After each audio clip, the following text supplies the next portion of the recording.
Sir એકવાર કોઈ પેશન્ટને હેપેટાઇટિસ બી પોઝિટિવ આવ્યું હોય અને એને એન્ટીવાયરલનો કોર્સ કર્યો હોય તો એવું બની શકે કે હેપેટાઇટિસ બી જતો રહે? આ બહુ રેર છે, બહુ જ રેર છે, ઓલમોસ્ટ નથી જ જતું. એ હેપેટાઇટિસ બી ઇનએક્ટિવ સ્ટેજમાં આપણા શરીરમાં હોય છે કે તે આગળ ક્યારે બી એક્ટિવ થઈ શકે. અક્યુટ હેપેટાઇટિસ થયું હોય પેશન્ટને એડલ્ટ્સમાં મેઇનલી તો એમાં ઝીરો કન્વર્ઝન રેટ 90% હોય છે. પણ અગર તમને ક્રોનિક હેપેટાઇટિસ છે એટલે બાળપણમાં હેપેટાઇટિસ બી લાગ્યું છે તો 90-95% એ અંદર શરીરમાં રહી છે. અને જેમાં સેરો કન્વર્ઝન પણ થાય છે એમાં પણ આ હેપેટાઇટિસ બી નો જે ડીએનએ છે આપણા શરીરના સેલના ડીએનએમાં ઇન્ટિગ્રેટ થઈ જતો હોય છે. એટલે પહેલા ગમે ત્યારે સપોઝ આપણને ઇન્ફેક્શન થયું હોય અને પછી ભવિષ્યમાં તમે જ્યારે કીમોથેરાપી કે એવું કંઈ લેતા હો કે જ્યારે આપણી રોગપ્રતિકારક શક્તિ બહુ જ ઓછી થઈ ત્યારે ફરીથી એ ઇન્ફેક્શન સક્રિય થઈ શકતું હોય છે. તો એની પછી મેડિસિન્સ કન્ટિન્યુ રાખવી જોઈએ?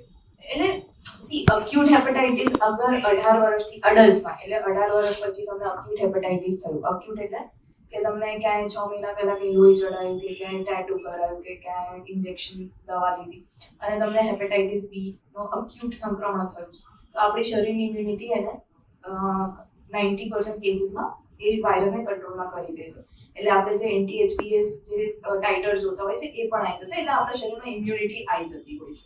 પણ અગર એ બાળકોમાં લાગે છે કે 5 વર્ષની નીચેના બાળકોમાં એ સંક્રમણ થાય છે, જે મેં વાત કરી કે માતાથી બાળકને આવી કે તમારું હોરિઝોન્ટલ ટ્રાન્સમિશન કે ઘરમાં કોઈને છે અને એમના સલાઈવાથી અને બહુ ક્લોઝ કોન્ટેક્ટથી એ બાળકોને લાગ્યું તો એમાં એ વાયરસ જે છે એ ક્રોનિક રહે છે. એ પોતાની કારણ કે બાળકોમાં રોગપ્રતિકારક શક્તિ એટલી ડેવલપ થઈ નથી હોતી કે એ વાયરસને શરીરમાંથી રિમૂવ કરી શકે. તો એ કેસમાં ક્રોનિક હેપેટાઇટિસ બી થતું હોય છે અને એમાં દવાથી વાયરસ ક્લિયરન્સના ચાન્સીસ ખાલી 5-10% છે.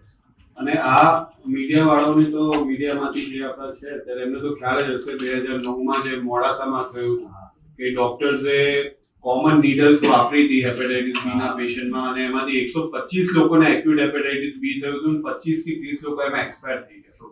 એટલે આ જે છે આ બહુ મોટો ઇન્સિડન્સ છે, બહુ મોટી શીખામણ છે કે આ તો આપણે 100% પ્રિવેન્ટેબલ જે છે પ્રિવેન્ટેબલ છે જ. એ આપણે કોમ્યુનિટી સુધી પહોંચાડવું જોઈએ કે ભાઈ ટેટુઇંગમાં ખાસ કરીને સલૂનમાં અને એના કરતા બી વધારે આપણે આ ડોક્ટર જોડે જ્યારે જાય ખાસ કરીને લોકલ ડોક્ટર્સ હોય કે જે પેલું બોઇલ કરીને ઇન્જેક્શન આપતા હોય એ બધી જગ્યાએ તો ઇટ ઇઝ વેરી ઇમ્પોર્ટન્ટ કે લોકોને માહિતી હોવી જોઈએ કે ડોક્ટર્સને કહે કે ભાઈ અમને સ્ટરાઇલ ઇન્જેક્શન જ વાપરો, સ્ટરાઇલ નીડલ જ વાપરો.